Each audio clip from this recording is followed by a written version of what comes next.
ಒಂದೆಡೆ summer heat ಜನರನ್ನ ಸುಡ್ತಾ ಇದ್ರೆ ಮತ್ತೊಂದ್ ಕಡೆ ರಾಜ್ಯದ ಹಲವೆಡೆ ಜಲಾಶಯಗಳ ನೀರಿನ ಮಟ್ಟ ಕುಸಿತ ಆತಂಕವನ್ನ ಹುಟ್ಟಿಸಿದೆ.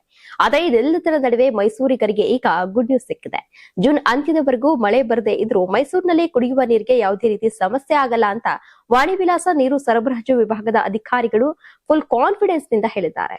ಕೆಆರ್ಎಸ್ ಅಲ್ಲಿ ಫುಲ್ ಸ್ಟಾಕ್ ಇದ್ದು ಜೂನ್ ಅಂತ್ಯದವರೆಗೂ ನೀರಿನ ಸಮಸ್ಯೆ ಇರೋದಿಲ್ಲ ಎಂದು ಫುಲ್ ಕಾನ್ಫಿಡೆಂಟ್ ಆಗಿ ಹೇಳಿದ್ದಾರೆ.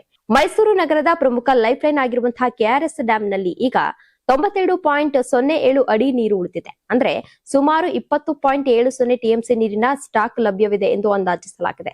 ಅಧಿಕಾರಿಗಳ ಪ್ರಕಾರ ಜಲಾಶಯದ ಮಟ್ಟ 70 ಅಡಿ ತಲುಪುವವರೆಗೂ ಮೈಸೂರಿಗೆ ಯಾವುದೇ ಡ್ರಿಂಕಿಂಗ್ ವಾಟರ್ ಕ್ರೈಸಿಸ್ ಎದುರಾಗೋದಿಲ್ಲ. ಅಷ್ಟೇ ಅಲ್ಲದೆ ಕಬಿನಿ ಡ್ಯಾಂನಲ್ಲೂ ಕೂಡ ಸಾಕಷ್ಟು ನೀರು ಸ್ಟೋರ್ ಆಗಿದ್ದು ಅಲ್ಲಿ ಕೂಡ ಸಪ್ಲೈಗೆ ಯಾವುದೇ ಪ್ರಾಬ್ಲಮ್ ಇಲ್ಲ ಅಂತ ಕ್ಲಿಯರ್ ಮಾಡಿದ್ದಾರೆ. ಇನ್ನು ಮೈಸೂರು ನಗರಕ್ಕೆ ಪ್ರತಿದಿನ ಬರೋ ನೀರಿನ ಪ್ರಮಾಣ ಒಟ್ಟು 300 MLD ಅಂದ್ರೆ ಮಿಲಿಯನ್ ಲೀಟರ್ ಪರ್ ಡೇ ನೀರು ಸಿಟಿಗೆ ಪೂರೈಕೆ ಆಗುತ್ತೆ. ಯಾವ ಘಟಕದಿಂದ ಎಷ್ಟು ನೀರು? ಹೊಂಗಳ್ಳಿ ಘಟಕ 120 MLD, ಮೇಲಾಪುರ ಘಟಕ 100 MLD, ಕಬಿನಿ ಘಟಕ 100 MLD, ಬೆಳಗುಳ ಘಟಕ 45 MLD. ಈ ನೀರು ನಗರದ 65 ವಾರ್ಡ್ಗಳಿಗೆ ಮಾತ್ರ ಅಲ್ಲ, ಹೊಸ ಬಡಾವಣೆಗಳಿಗೂ ಕೂಡ ರೆಗ್ಯುಲರ್ ಸಪ್ಲೈ ಆಗ್ತಾ ಇದೆ. ಇನ್ನು ಬೇಸಿಗೆಯಲ್ಲಿ ಬಳಕೆ ಸಾಮಾನ್ಯಕ್ಕಿಂತ 20 to 30% ಹೆಚ್ಚಾಗುತ್ತೆ. ಅವಶ್ಯಕತೆ ಮೀರಿ ನೀರು ವ್ಯರ್ಥ ಮಾಡಬೇಡಿ. ಕಾರ್ ವಾಶ್ಗೆ ನೇರ ಪೈಪ್ ಅನ್ನ ಯೂಸ್ ಮಾಡಬೇಡಿ.